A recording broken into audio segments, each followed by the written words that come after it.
سوال یہ ہے کہ ہم جب اس صراط مستقیم پر آئیں گے ہمیں کیا ملے گا؟ سب سے بڑا انعام صراط مستقیم پر آنے کا جنت. آپ کو اللہ جنت دے، آپ کو اللہ انشاءاللہ دوزخ سے بچائے گا. اور قرآن کہتا ہے فمن زحزح عن النار وادخل الجنہ فقد فاز. جو بندہ دوزخ سے بچا لیا گیا اور جنت میں داخل کر دیا گیا فقد فاز، وہ کامیاب. بنگلے بنانے والا، دکانیں بنانے والا، 2 ڈور کارنر کی 10 دکانیں ہوں تو بھی وہ کامیاب نہیں ہے. کامیاب کون ہے؟ جس نے خود کو بھی اور اپنے اہل خانہ کو بھی دوزخ سے بچا لیا اور جنت کا حقدار بنا دیا. یہ سب سے کامیاب ترین انسان. فرمایا یا ایھا الذین آمنوا قوا انفسکم واہلیکم نارا. اے ایمان والو، صرف اپنے آپ کو نہیں، خود کو بھی دوزخ کی آگ سے بچاؤ، اپنے اہل خانہ کو بھی دوزخ کی آگ سے بچاؤ.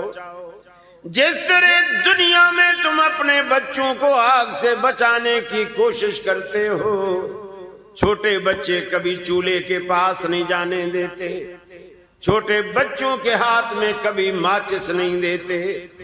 ارے جب دنیا میں تمہیں اتنا فکر ہے ہمارا بچہ جل نہ جائے، کپڑے نہ جل جائیں، ہاتھ نہ جلا بیٹھے، اسے آگ سے روکتے ہو.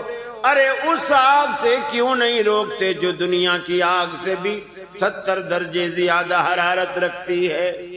فرمایا قوا انفسکم واہلیکم نارا وقودها الناس والحجارہ. اور اس کے ایندھن کے طور پر رب العالمین نے کسی پیٹرول کا، کسی گیس کا اہتمام نہیں کیا. اس کا ایندھن فرمایا لوگ بھی ہیں، پتھر بھی ہیں.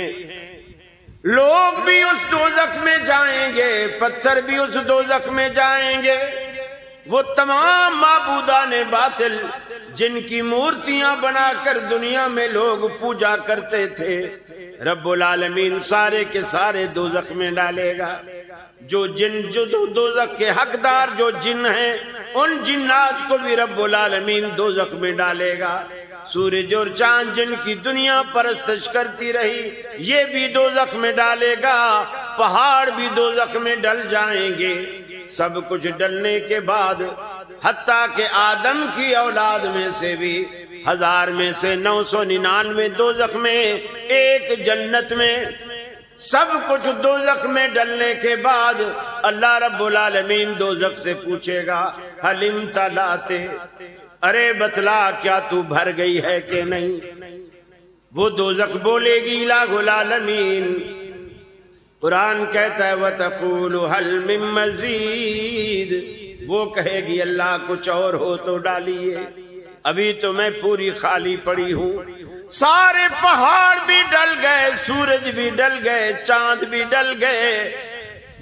1000 میں سے 999 کے تناسب سے مخلوق بھی ڈل گئی، جنات بھی ڈل گئے، معبودان باطل یہ پتھر کے بت یہ بھی ڈل گئے. پھر بھی جہنم نہیں بھرتی. اس کی وسعت کا اندازہ لگائیے. حتیٰ کہ اللہ کے رسول فرماتے ہیں اللہ رب العالمین اپنا قدم مبارک اس کے اوپر رکھے گا اور وہ دب کے بھینچے گی، کہے گی قط یا رب قط، اللہ بس کر میں تو بھر گئی. اس قدر وسعت والی وہ جہنم آئے گی، بڑی بڑی گردن نکال کر چنگاڑے گی. اس کی آنکھیں بھی ہوں گی، وہ دیکھے گی. اللہ کے حبیب فرماتے ہیں جہنمیوں کو چنے گی جس طرح مرغا مٹی میں سے اپنے دانے کو دیکھ کر چن لیتا ہے. فرمایا کافروں کو، منافقین کو، مشرکوں کو پورے بھرے مجمع میں سے ایسے ایک ایک کر کے اٹھا لے گی. اللہ ہمیں محفوظ فرمائے. اپنے آپ کو دوزخ سے بچانے کی کوشش کیجئے. دوزخ سے بچنے کے لیے ہر وہ کام کیجئے جس سے رب العالمین راضی ہوتا ہے. اس کام سے بچیے جس سے رب العالمین ناراض ہوتا ہے. ہر ناراضگی والے کام کو چھوڑیے، اللہ کو خوش کرنے والے کام اپنائیے۔